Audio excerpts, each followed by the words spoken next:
Shalom, selamat pagi dan salam sejahtera untuk kita semua. Saudara-saudari yang terkasih di dalam nama Yesus Kristus, sebelum kita mengawali aktivitas kita sepanjang satu hari ini, hari Kamis tanggal 23 April tahun 2026.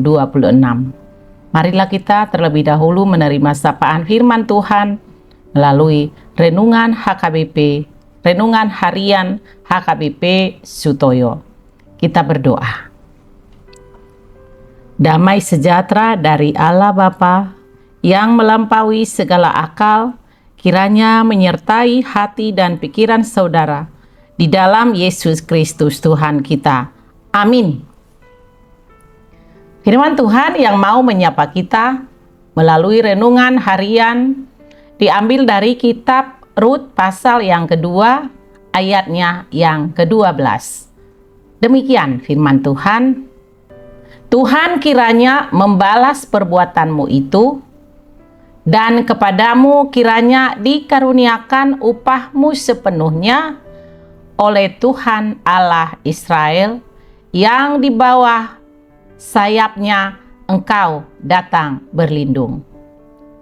Di dalam bahasa Batak Toba dikatakan, Sai dibalos Jehovah matuho uhumna nadenggani, jala ikon marupa nagok mahosian Jehovah debatani Israel, nani dapot tomu, laho marodingoding tutoruni habok kabongna. Demikian firman Tuhan. Saudara-saudari yang terkasih di dalam nama Yesus Kristus, nats ini merupakan doa dan ucapan berkat dari Boas kepada Rut. Boas mengakui kebaikan, kesetiaan, dan pengorbanan Rut yang meninggalkan tanah airnya untuk merawat mertuanya Naomi. Boas menegaskan bahwa sumber pembalasan bukanlah dirinya, melainkan Tuhan Allah Israel. Hal ini menyoroti kedaulatan Tuhan dalam memelihara mereka yang hidup taat. Gambaran di bawah sayapnya dalam nats ini melambangkan perlindungan Allah, keamanan, dan kasih setia Tuhan atau anugerah bagi mereka yang mencari perlindungan kepadanya, bukan pada kekuatan sendiri. Ketika menghadapi kesusahan, itu bukanlah akhir dari segalanya, tetapi kebaikan yang dilakukan dalam iman, bahkan di tengah kepahitan, seperti yang dialami Rut dan Naomi, itulah yang Tuhan kehendaki. Saudara-saudari yang terkasih, nats ini mengajak dan mengajarkan pada kita tetap berbuat baik, bahkan walau situasi kekurangan. Seperti Rut yang tetap setia merawat mertuanya, meski dirinya juga kekurangan dan seorang janda asing. Kita juga dipanggil untuk melakukan kebaikan, meskipun situasi kita sendiri pun sedang sulit atau tidak menguntungkan, tetapi percaya pada pemeliharaan Tuhan. Saat kita menghadapi masa depan yang tidak pasti, berlindunglah kepada Tuhan, bertekun di dalam doa, dan hidup taat daripada mengandalkan kekuatan sendiri, bahkan bisa mengakibatkan kepanikan. Dalam nats ini Boas dipakai Tuhan menjadi perpanjangan tangannya bagi Rut. Kita juga dipakai Tuhan menjadi berkat dan bahkan perlindungan bagi orang lain yang membutuhkan, seperti yang dilakukan Boas. Rut tekun bekerja keras, memungut jelai untuk bertahan hidup. Ketaatan dan kerja keras berjalan beriringan dengan iman.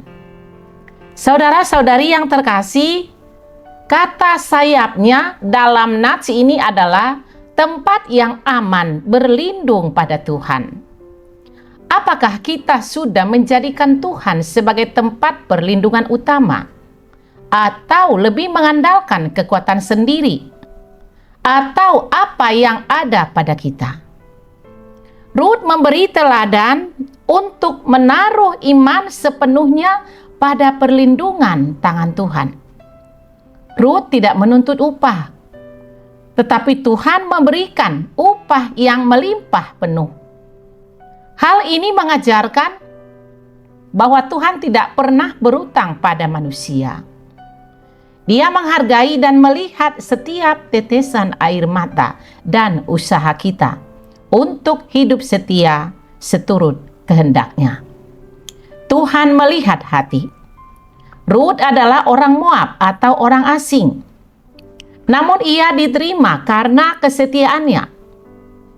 Hal ini mengingatkan kita bahwa Tuhan melihat hati yang tulus dan takut akan Dia. Bukan dari asal-usul atau status sosial, bahwasanya semua sama di hadapannya. Dalam nats ini Tuhan berjanji berkat pada siapa yang bersedia berlindung, berharap penuh padanya, terutama saat melewati lembah kekelaman. Dia selalu menjaga, memelihara orang yang berlindung padanya. Amin. Kita berdoa. Bapa Surgawi, terima kasih atas firman-Mu hari ini yang mengingatkan kami melalui kisah Rut. Ya Tuhan, ajar kami memiliki hati yang setia dan tulus, sama seperti Rut yang setia kepada Naomi dan berlindung kepadamu. Ya Tuhan, kami menyadari di tengah penderitaan dan kesusahan, Engkau sajalah tempat perlindungan yang kokoh, seperti sayap-Mu yang menaungi kami. Ya Tuhan, kami percaya Engkau memberkati dan membalas setiap usaha, pekerjaan yang kami lakukan dengan upah yang sepenuhnya dari-Mu. Ya Tuhan, ajar kami untuk selalu berlindung pada-Mu dalam setiap keadaan hidup kami. Tuntunlah langkah kami agar kehidupan kami berbuah menjadi berkat. Dan Engkaulah sumber berkat itu. Teguhkanlah hati kami untuk selalu berpengharapan, karena Engkau adalah Allah yang tidak pernah meninggalkan orang yang berharap padamu. Kami juga berdoa untuk setiap aktivitas kami sepanjang satu hari ini. Kami mohon Tuhan yang campur tangan dalam setiap rencana dan pekerjaan kami, kiranya berkenan di hadapan-Mu. Bimbinglah kami selalu ya Tuhan. Kami juga berdoa buat jemaat Tuhan yang dalam keadaan sakit dan rindu akan kesembuhan. Engkau ya Tuhan, tabib yang ajaib, jamah. Dan berkati mereka dengan jamahan tangan-Mu yang penuh kuasa, agar mereka menerima kesembuhan. Kami serahkan hidup kami sepenuhnya dalam tangan pengasihan Tuhan. Kami mohon ampun akan dosa dan kami mohon ampun akan dosa kami. Ampuni kami ya Tuhan, agar kami layak di hadapan-Mu. Terimalah doa kami yang kami sampaikan dalam satu nama, Anak-Mu Yesus Kristus Juru Selamat kami. Kami berdoa dan bersyukur pada Tuhan. Amin. Saudara-saudari yang terkasih, selamat beraktivitas. Shalom. Salam sehat. Tuhan Yesus memberkati.